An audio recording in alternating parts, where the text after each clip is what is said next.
주말에도 여김없이 여러분들께 인사를 들이대보고 있는 크립토 마토입니다. 오늘 많은 소식들은 나와있지 않지만은 이모저모들 그리고 분석들을 한데 모아봤습니다. 첫 번째로는 JP 모건이 이야기합니다. 비트코인을 판매하는 채굴자들, 이 채굴자들이 2022년도 3분기까지 비트코인을 계속해서 덤핑할 수도 있다. 지금 비트코인 가격이 떨어지면서 비트코인 채굴에 대한 수입이 급감했다라는 것이죠. 채굴에 대한 수익성이 향상되지 않으면 지속적인 비용 충당이나 차입금을 위해 비트코인 매도를 지속할 수밖에 없을 것이다. 또한 어제 잠깐 말씀을 드렸었던 대로 채굴자들이 이 채굴기들을 담보로 해가지고 굉장히 많은 돈을 빌린 상태이기 때문에 높은 레버리지 차입으로 자금을 조달한 채굴자들에 의해 더 큰 연쇄 반응을 촉발해서 암호화폐 대출업체들과 헤지펀드 회사들의 파산으로 이어질 수도 있다라고 경고를 하고 있습니다. 그나마 보고서에서 긍정적인 부분이라고 볼 수 있었던 것은 JP모건은 밝히기를 비트코인 채굴의 에너지 효율성이 더욱더 발전하고 있다는 것이죠. 재생산 에너지를 활용하는 비트코인 채굴도 늘어나고 있을 뿐만 아니라 비트코인 채굴 기술 자체도 발전하고 있다. 자, 여하튼 그럼에도 불구하고 비트코인 가격이 오르지 않는다면 채굴자들은 계속해서 고통을 받을 수밖에 없겠습니다. 자, 그럼에도 불구하고 한 가지 희망을 가져볼 수 있는 것, 블룸버그에선 이야기하기를 비트코인 채굴자들이 6월달에 비트코인을 굉장히 많이 팔았는데 이처럼 채굴자들이 캐피출레이션, 희망을 버리고 투매하는 그런 상황이 발생하게 된다면 비트코인 바닥이 가까워졌다는 신호로서 해석을 해볼 수 있다고 밝혔습니다. 무엇을 근거로 그런 해석을 했느냐? 역사적으로 봤을 때 채굴자들의 캐피출레이션은 약세장 바닥 직전에 발생했다라고 이야기를 하면서 지금이 바닥에 가깝다. 조금만 버티면 될 것 같다라고 이야기를 하기도 했었는데 일단 이거 같은 경우는 예측에 기반한 데이터에 기반한 예측이라고 볼 수가 있겠죠. 이런 식으로 바닥자리 때마다 채굴자들이 비트코인을 많이 팔았었다. 그렇기 때문에 지금도 바닥자리다. 자, 과연 바닥은 조만간에 찍히고 횡보 및 상승을 위한 축적을 이어나갈 수 있을 것인가? 자, 그 다음에 약간 좀 신경을 거슬리게 만드는 기사가 나왔습니다. 골드만삭스 양아치 중에 생양아치라고 볼 수가 있겠죠. 이 생양아치들이 셀시우스가 지금 위태위태하니까 셀시우스의 부실 자산을 매입하려고 20억 달러를 긁어 모으고 있다라고 합니다. 아주 그냥 불안한데요. 만약에 셀시우스가 파산 신청을 한다 그러면은 셀시우스가 들고 있는 자산들을 엄청나게 할인된 가격에 매입을 하기 위해서 이를 노리고 있다라는 것이죠. 자, 근데 여기서 중요한 점은 코인베이스도 그렇고 셀시우스도 그렇고 만약에 회사가 파산 신청을 하게 될 경우 그들이 맡고 있는 고객들의 자산을 그대로 꿀꺽 할 수도 있다라는 사항이 계약에 포함이 되어 있습니다. 굉장히 문제가 될 법한 그런 부분인데요. 그래서 코인베이스 때도 난리가 났었는데 셀시우스도 비슷한 상황이어가지고 만약에 셀시우스가 파산 신청을 한다 그러면 그들이 맡고 있는 암호화폐들을 골드만삭스가 싸게 쓰리를 하는 것이 아니냐라는 그런 우려가 지금 업계에 퍼져나가고 있습니다. 그래서 셀시우스가 파산하기보다는 차라리 넥소한테 팔아넘기는 것이 낫지 않나. 넥소 같은 경우는 그래도 암호화폐 업계를 그리고 암호화폐 시장을 어느 정도 걱정을 하겠죠, 당연히. 근데 골드만삭스는 어떻습니까? 욕심과 탐욕으로 가득한 놈들이기 때문에 시장이 망가지든지 말든지 무슨 수를 써서라도 그들의 수익을 극대화시키는데 집중을 할 것입니다. 그렇기 때문에 골드만삭스는 좀 꺼져줬으면 좋겠다. 불과 1, 2년 전만 해도 비트코인을 비난하면서 암호화폐는 투자 자산이 아니다라고 줄기차게 암호화폐를 까댔으면서 작년부터 시작해가지고 고객들에게 비트코인 투자를 제공하고 장외 거래까지 진행을 하는 등 아주 그냥 겉과 속이 다른 얍삽한 모습을 보여주고 있는 골드만삭스. 암호화폐가 그들의 손에 넘어가지 않기를 바라봅니다. 다음은 블룸버그 분석가가 이야기하기를 자, 다가오는 7월 사람들이 고대하고 기대하고 고대하고 또 한 번 기대하고 있는 비트와이즈 및 그레이스케일의 현물 기반 비트코인 ETF 심사 여부가 결정이 되게 되는데요. 자, 많은 사람들이 그래도 희망을 가져보고 있는 가운데 블룸버그 인텔리전스 소속의 분석가 제임스 세피아트는 기대하고 있는 사람들 얼굴에 짬뽕 국물을 찌끄리면서 다음과 같이 이야기했습니다. 그럴 일은 없다. SEC가 어떤 놈들인데 현물 ETF 승인 가능성 겁나 낮다.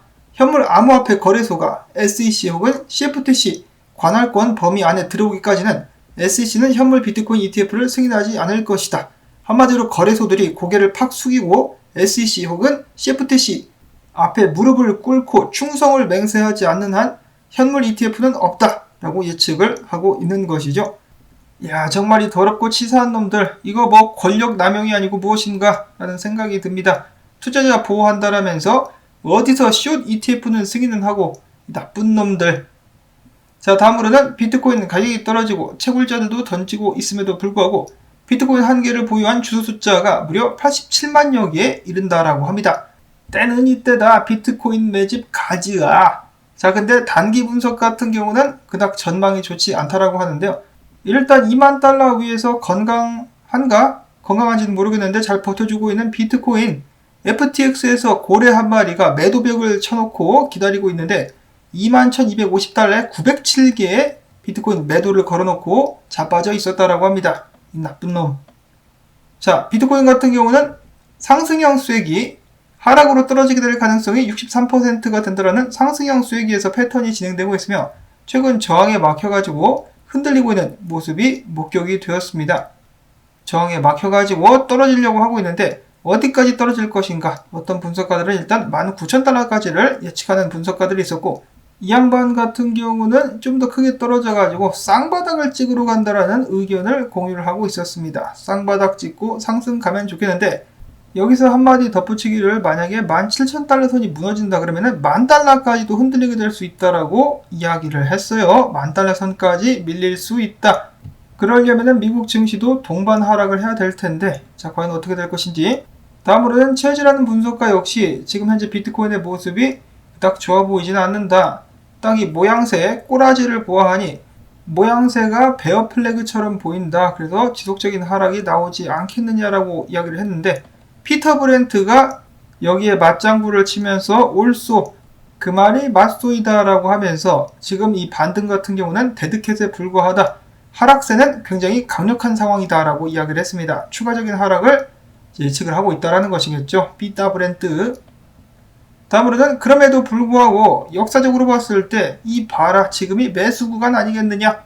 지금부터 뭐 좀 더 떨어질 수 있겠지만은 그리고 횡보도 할 수 있겠지만은 역사적으로 봤을 때 매수 구간이 아니겠느냐 라고 여기는 크립토 로버라는 분석가 이야기를 했는데요. 여기에 데이브 더 웨이브도 동의를 하는 모습이 보여졌었습니다. 장투자들에게는 지금이 매수 구간이다 라고 이야기를 하고 있는 것이죠. 단기적으로다가는 단타를 칠 수 있을 만한 여건들이 마련이 되고 있는데 25,000달러까지도 일단 보고 있는 상황입니다. 근데 장투자들에게는 지금이 매수 구간이다라고 예측을 하고 있었습니다. 많은 사람들이 비트코인이 추가적으로 하락할 것이다 라고 겁을 먹고 있는 가운데 과연 비트코인은 어디까지 떨어지게 될 것인가 아니면 이미 바닥을 찍은 것일까? 두근두근한 미래와 함께 인류의 운명과 비트코인의 운명 계속해서 지켜보도록 하겠습니다. 다음으로는 기타 소식들로 넘어가 보도록 하겠는데요. 자, 솔라나 랩스가 웹3 개발 키트를 담은 스마트폰 사가를 공개했다라고 합니다. 사가 이렇게 생겼어요. 자, 웹3 모바일 확산을 돕기 위한 스마트폰, 웹3 개발자들에게 필요한 솔라나 모바일 스택, 그리고 개인 키를 안전하게 저장할 수 있게끔 해주는 시드볼트, 모바일 지갑 어댑터, QR코드를 활용해 온체인 결제를 가능하게 하는 솔라나 페이 등 여러가지 기능들을 탑재한 그런 핸드폰이 될 것이라고 하는데요. 자, 문제는 니들은 일단 네트워크 안정화부터 시켜야 되지 않겠니? 툭 하면은 네트워크가 운영이 중단되죠. 솔라나. 자, 그러면 핸드폰도 같이 먹통이 되는 것은 아닌가? 솔라나 그럼에도 불구하고 최근에 강력한 상승세를 보여주었습니다. 특히 사토시 차트에서 강한 모습을 보여주었었는데 최근에는 저항에 부딪힌 모습이 보여지면서 저항에 맞고 떨어지려고 하는 그런 모습이 나올랑말랑하고 있습니다. 일단 상단 저항을 뚫지는 못한 상황인데 비트코인이 힘을 내주면은 조금 이렇게 위로 올라갈 수도 있을 것 같은데 비트코인의 모습이 약간은 좀 심란한 그런 상황. 한편 솔라나 기반의 코인이자 거래소 FTX의 거래소 코인인 FTT 같은 경우는 최근에 오랜 기간의 하락세를 뚫고 가격이 대가리를 들이밀었다라고 합니다. 자, 하락세를 뚫을 수 있다라면 좀 이런 식으로다가 상승을 기대해 볼 수 있지 않을까. 근데 그러려면 역시 비트코인이 힘을 좀 내줘야 되겠죠. 이더랑 비트가 힘을 좀 내주면 좋겠다. 최근에 약반등을 했었던 이더리움. 이런 상황 속에서 크립토 분석가 벤처 파운더라는 사람이 있는데요.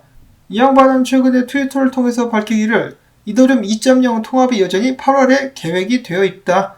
통합이 되게 되고 나면은 이더리움이 지분증명으로 전환이 되게 되고 나면은 토큰 인플레이션율이 3.4%에서 마이너스 0.7%로 조정될 것으로 보인다라고 하면서 이더리움에 관련된 굉장히 큰 기대감을 나타냈습니다.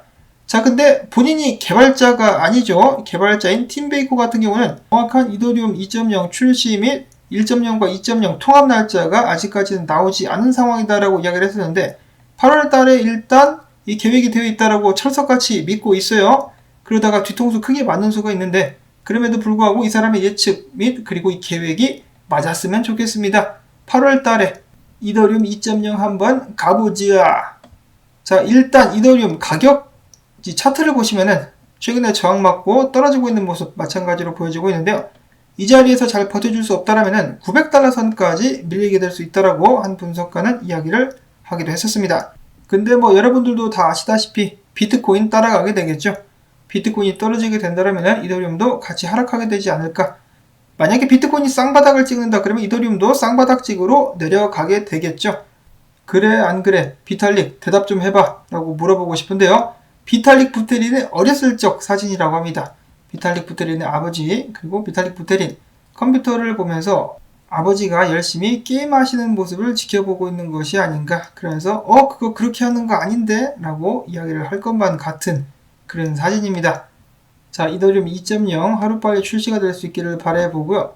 다음으로는 우연히 제가 트위터를 돌아다니다가 다음과 같은 사연글을 읽게 되었습니다. 코인패션스라는 이 트위터 계정인데요. 누구의 사연 이야기를 다루는 것인지는 모르겠지만 루나에 관련된 또 다른 가슴 아픈 이야기가 쓰여져 있었습니다. 어떤 한 트레이더가 3년 동안 현물을 열심히 거래를 하면서 75만 달러까지 키웠다라고 합니다. 모았는데 이 75만 달러가 루나 거래 한방 2배율로 루나 거래를 한방 때리는데 다 날아가 버렸다라고 하네요. 한 방에 그냥 날아가 버렸다라는 것이죠. 꿈과 희망을 송두리째 뽑아버린 루나.